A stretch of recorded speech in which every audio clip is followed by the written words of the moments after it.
fellow Magic players. This is a few games that I had the pleasure to spectate 2 days ago in our playgroup. It's between Henrik with his red-white stuff deck against Jens Ole with the Naya deck. Jens Ole is also one of the oldest members of our playgroup, and Henrik has more recently joined from Legacy, and he has now grown very fond of Oldschool instead, so that's nice.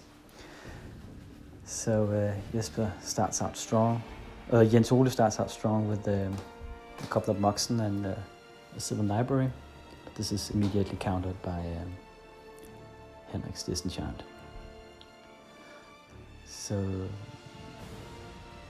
these decks are actually a bit similar in that they have a pretty heavy red-white base, but my impression is that Henrik's deck is a bit more control-ish, whereas Jens Ole is more of an aggro deck. So Henrik should probably play for getting into the late game, as he has a lot more draw engines and blood moons and stuff like that.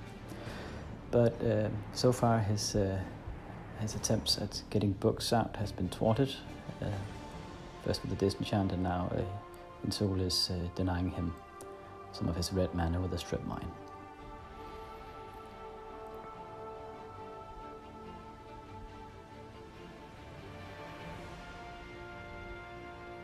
They're just destroying each other's stuff left and right at this point.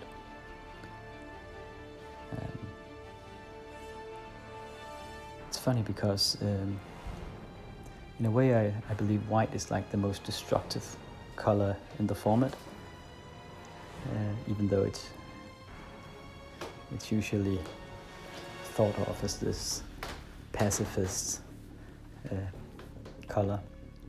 It has answers for everything, and couple that with red, it just makes for a couple of very destructive decks. So Henrik is trying to play a Blood Moon, knowing that the Naya they will mess up the Naya 3-color setup, but Jens Ole manages to tap his Savannah before the Blood Moon's effect comes into play, and using the mana from the pool to disenchant the Blood Moon. So at the moment they just take turns to destroy each other's permanents.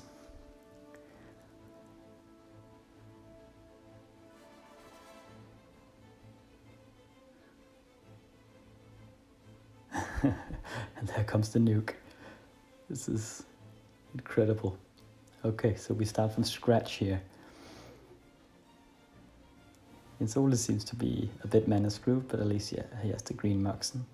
Oh, now he's got the birds. Henrik is now able to put on some pressure with that factory, but against a red, white, green setup, there are a lot of answers against that factory. Okay, Jens Ole is contemplating something here. Okay, he's playing another nuke. Balance, so no creatures, no lands.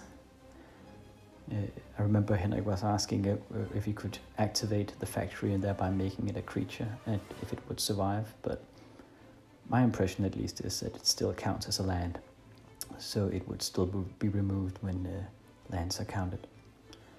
So that's what we go for. This is like a game of total destruction. It's like a Fallout game. Okay, so here comes the ape. And immediately it's destroyed again. These two, I think they have the most destructive decks in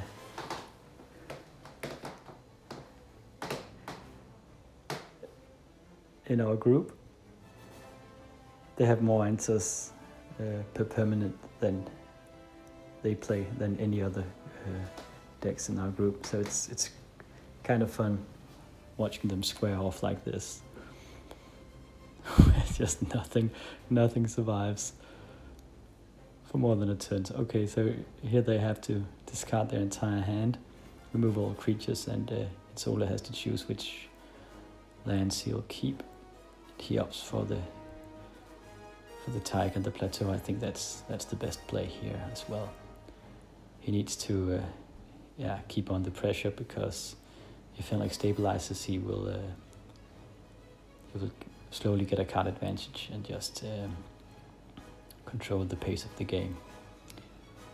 Okay, so we have a 7 Lion, but it's immediately bolted. Of course it is. It sort of does that before it's his turn. And then the Unum gets in again. And another Lion. At least he can keep the factory at bay, and if he has a bolt, I suppose that he can bolt the Unum. Yeah, but I think this is pretty close to the end for Henrik. Okay, but he can still, every time he draws a card, he can destroy something with it, or so it seems like. But he might not make it. No, that's it. Okay, so that was a very, very destructive opening match, with Naya taking the lead 1-0. So Henrik is on the play. Plays the Plains, but Jens Ole has a great opening hand with a Library of Alexandria drawing straight into a Mox Pearl.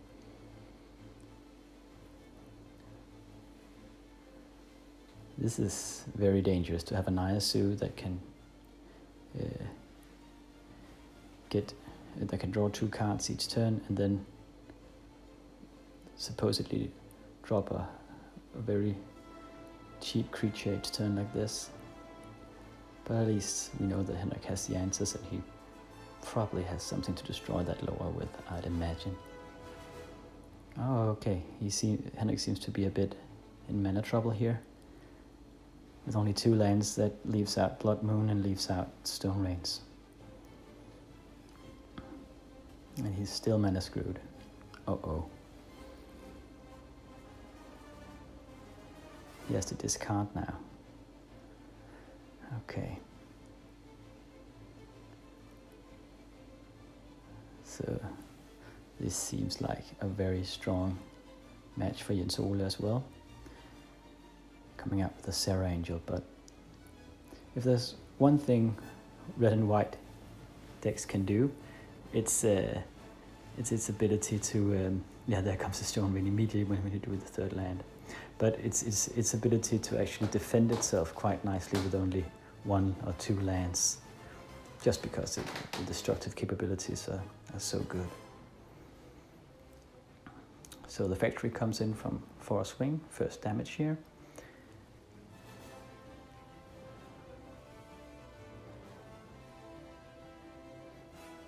And Henrik is still playing more response as a response player. Here comes another Serra Angel, trying its luck, but to no avail. It's incredible. Okay.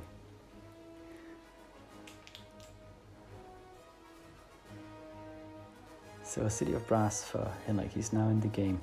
He has enough mana to drop most of his cards. So he got a Granite Gargoyle out. That's a pretty nice creature, actually. It's very good as a mid-range blocker, but that's a bigger dragon, I guess. I think Jens Ole plays with one of those in his deck, and it's very nasty to get out now when Henrik has just used 2 Swords to Plowshares. I wonder what he'll do.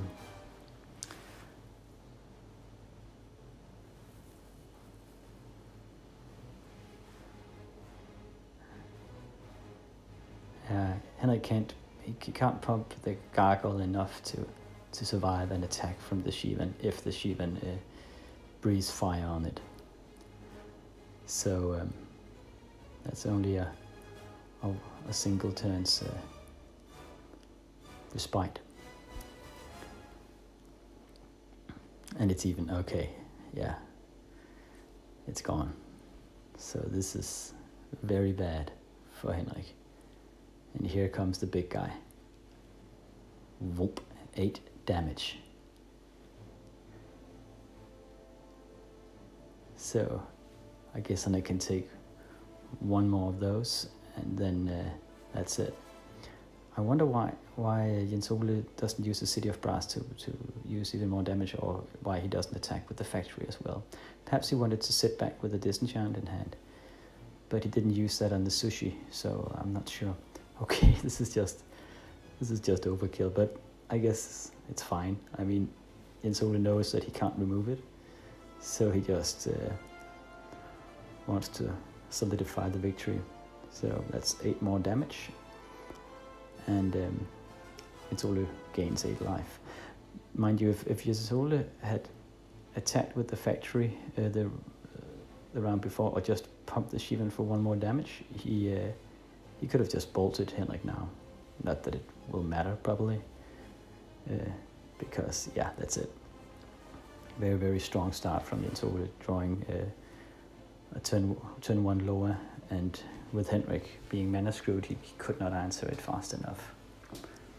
So that's 2 victories for the Naya so far. So they go for a 3rd game. I think, yeah, they've both sideboarded at this point. I don't know what Henrik sideboarded in, but I do know that Jens Ole has sideboarded in that Spirit Link. He has 2 Spirit Links in his sideboard, which he often uses against me and my Sims, by the way.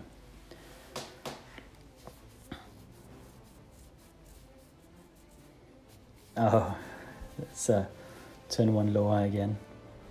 It's amazing how many times this happens in our playgroup, or at least in these recordings. So yeah, Henrik needs to enter this straight away. But I know he can. He usually has a lot of land destruction in his deck. Oh, Blood Moon. That should work.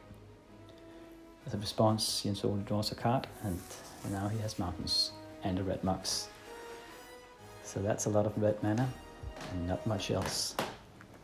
But at least he plays red, so I suppose that's one mitigating factor. Okay, he actually has an answer now. That's pretty lucky. And there we go. So the library is back online. Henrik needs to do something here, and he can. Trust in red and white to have an answer for almost anything.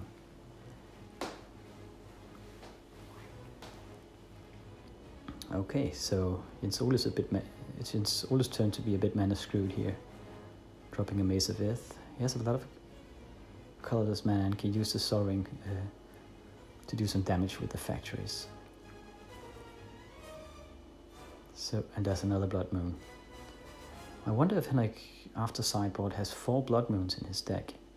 I wouldn't put it past him. So that locks Jens Ole out completely. He needs to get some basic lands down, or get out a Mox Pearl and a Disenchant or something like that. So now Henrik has more time to stabilize. Gets a Gargoyle out, and this is just what Henrik needs. That Blood Moon, man. It saves his behind time and again. But let's see if Jens Ole can draw into some useful mana, at least. And get the Blood Moon out of here.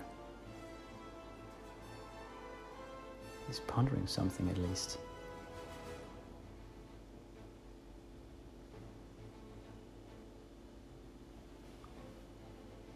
Could it be?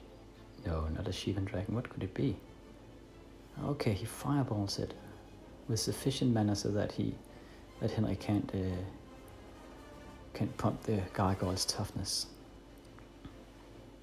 Okay, so there's a standoff, but The longer this game takes, the better it is for Henrik. And that's another gargoyle.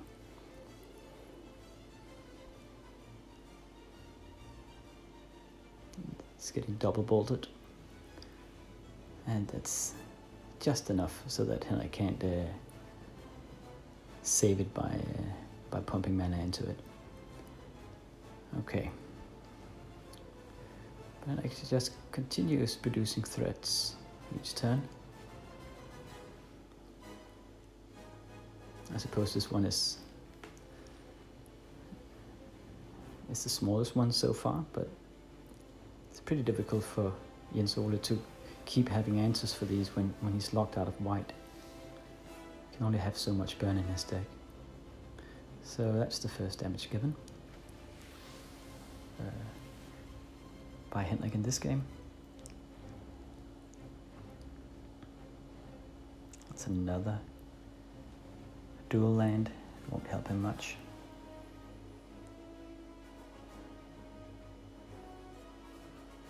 And the lion comes in for another bite. And here's a land tax. So Henrik seems completely stabilized now, but there's the green mana. I wonder if we'll see some Ernemgens now. Yes, we will. Okay. But Henrik still has access to white. So that makes it a lot harder for Jens Ole to keep his creatures safe.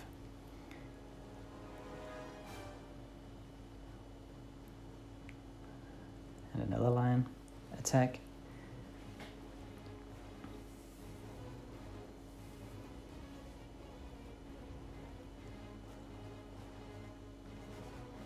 And another Ernemgen.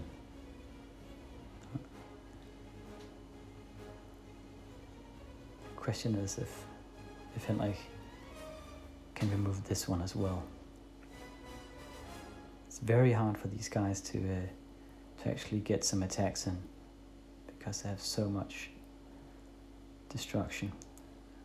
Okay, that's a good play. Removes the one green mana, keeps him at bay. Now this Savannah Lion has Forest Walk, but there are no forests, so I suppose it makes no difference at the moment. I'm not sure about that play. Perhaps it's okay. So Jens Ole attacks and gets a couple of bolts for his trouble.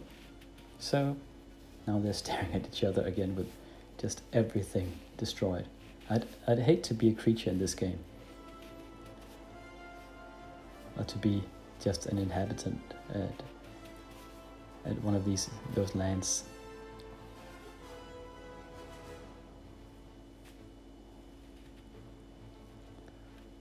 The life expectancy is not very high.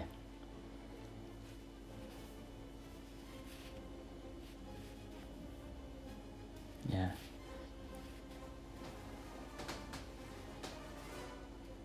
So Jens Ole is still locked out, and there's another lion, and he has to discard. Oh yeah, the reason why he's not playing any further lands that he chooses to discard instead is because if he drops one more land, Henrik would be able to activate his land tax and get all the basic lands he needs,